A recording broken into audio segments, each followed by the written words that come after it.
Welcome to Kenneth O'Neal's Word of the Week. Each week, Kenneth will discuss a word which describes a principle or value of the qualities of success. Use the word of the week in your thoughts, deeds, and actions. You can replace a good habit with a bad habit. You can use it as an action step. Kenneth O'Neal will bring you a word of the week each week, and it will help you to improve your life, your relationships, your professional career, and your overall well-being. I know you'll enjoy Word of the Week with Kenneth O'Neal. Kenneth O'Neal is a certified Zig Ziglar trainer and the head of O'Neal Consulting in Kerrville, Texas. Today's Word of the Week is Greyness. I know you'll enjoy this episode. It is Monday, everybody, and on Monday, we get a chance to chat with Mr. Wordsmith. And we do have a word this week. Yes, Kenneth O'Neal, ladies and gentlemen, and he brings us a word every week and kind of expounds on the word and what we should do with it and how we should incorporate it in our thinking and speech and all of the things that go along with being able to talk. I always suggest that they write it down and use it during the week, because the reason for doing this is to share life and life experiences. And this week, I tell you what, we've come up with a controversial word. And you have spent all weekend with this one. I have. Okay. And I actually have some life experiences in this, because this word actually comes from my journey of writing this new book called The Great Debate, about 6 topics that a lot of people don't want to talk about. Right. The word for the week is Grayness. Grayness. And it's spelled, because it's in America, Grayness. And some people, especially from Great Britain, they would spell the word with an E. Greyness. And the word, I found it in the ancient writings, and it originated in the Middle English in 1398. And it means... Wow, you did do some research. I finally found the scroll. No, not really. But it's an tablet is what it was, what? Right? It was a tablet, right? It was written in stone. It was signed by Moses. No, I don't know. Now we're just being funny. An intermediate, vaguely defined position or condition. Okay, very vaguely defined. It is a space. It's a mindset where ambiguity and complexity lives. Greyness is not a mere compromise between black and white. It is actually a blend. It's a spectrum of possibilities where those two extremes, black and white, come together. They come together. They coexist in grayness. Something our politicians should... I told you this is going to be a controversial word. Yeah. Okay, it is the space of uncertainty, but it creates balance, and it gives transition. So it conveys a mood and the depth of situations and issues. Now, in art, which grayness affects everything, but in art, is where you get the depth of the art, the mood that the art would put you in, like a great picture that has been painted, the Mona Lisa. And in philosophy, it represents complexity and open-mindedness. All right, so we got two great extremes, black and white, but we've got this grayness in the middle. It is where real decisions have to be made, and there are real subtle considerations between absolutes. So life is represented in black and white, right and wrong, good and evil. And we are conditioned in our life to seek clarity in trying to define things in absolute. As I said, the spelling is different and the way it's used is different. Now, whenever we're talking about grayness, there are at least 4 things that come up in this space. That's ethics, morality, politics, and relationships. And all of these things dwell in the middle ground. To embrace grayness is to acknowledge that life is filled with contradictions. But it requires, this black and white world we live in, it requires the courage, the boldness to sit with the uncertainty, to navigate complexities without jumping to judgment. Those who operate in the gray space seek wisdom rather than absolute certainty. Oh, yeah. They Sure. ask questions instead of demanding answers.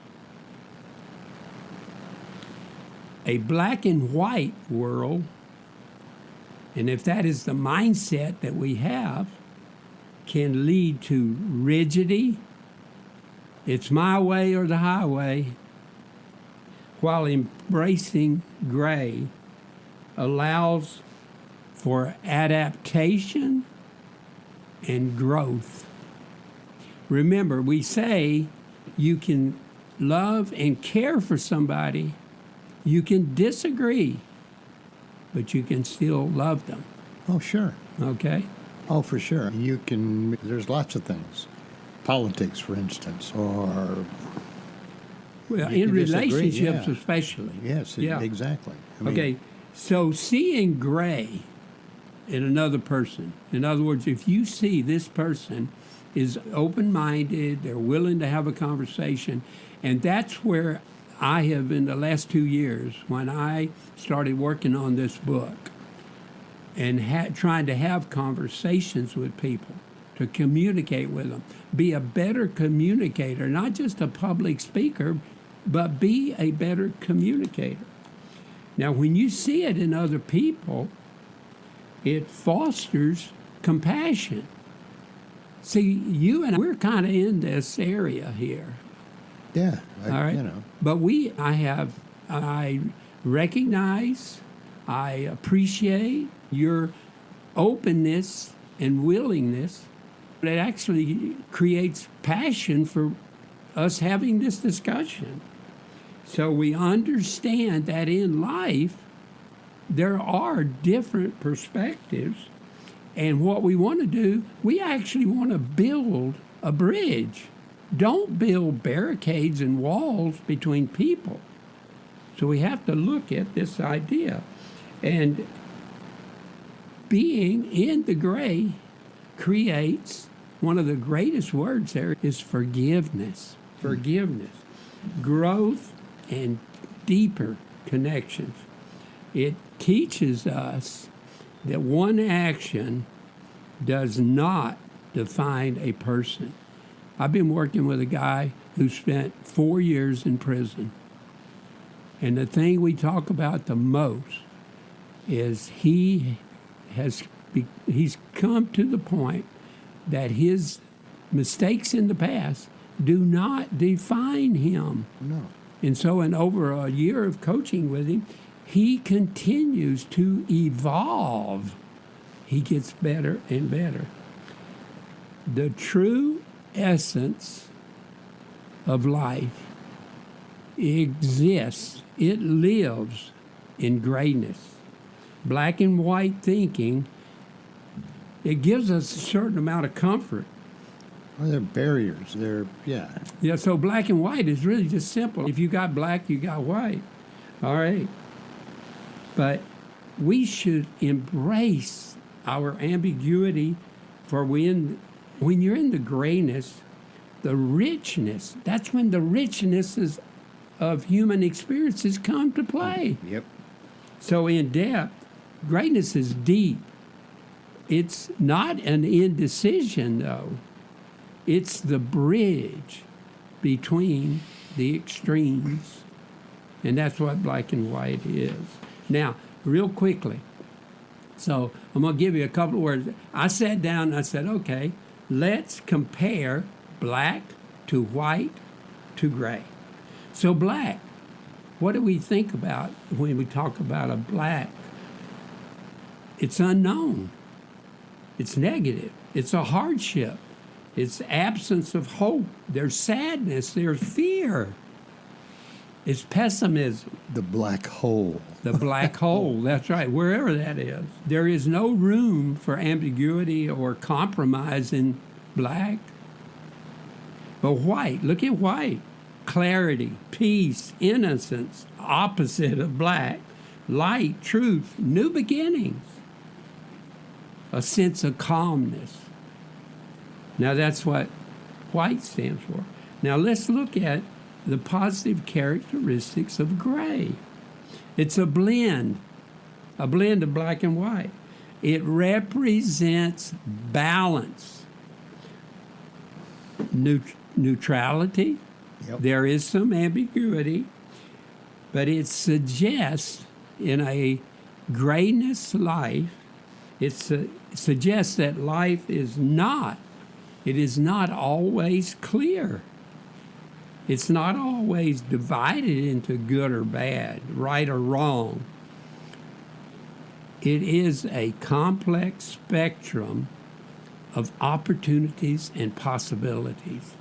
That's what Ziegler said. He said, look for the good and take advantage of your opportunities when they come to you. Take advantage of them.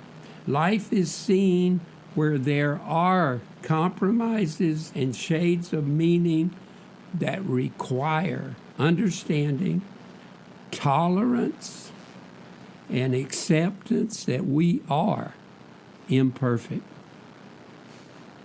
So looking at all three lenses shows often there's more than what meets the eye.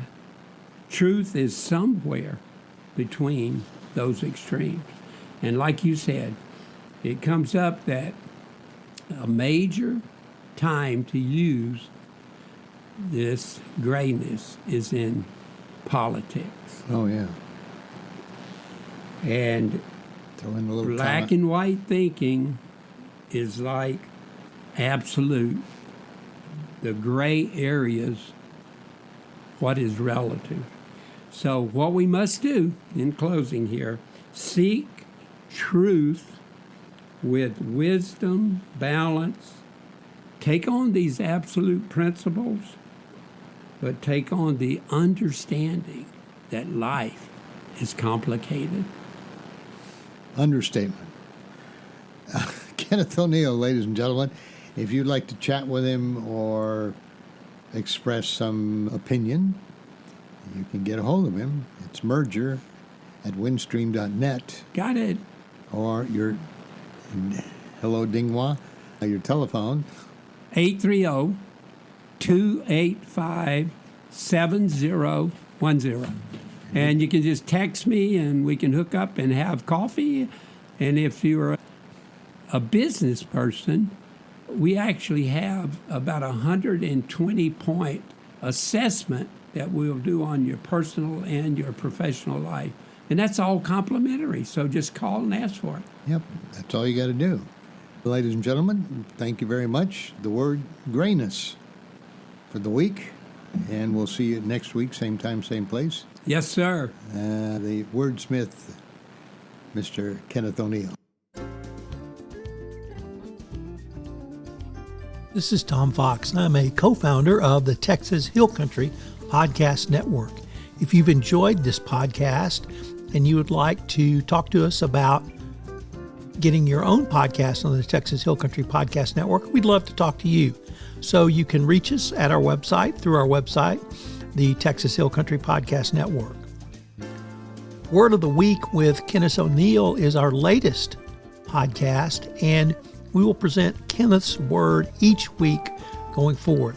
They will be insightful, they will be useful, they will be important, and can be a significant increase of all aspects of your life going forward. I hope you'll subscribe, rate, and review this podcast wherever great podcasts are listened to. This is Tom Fox. Thank you so much for listening.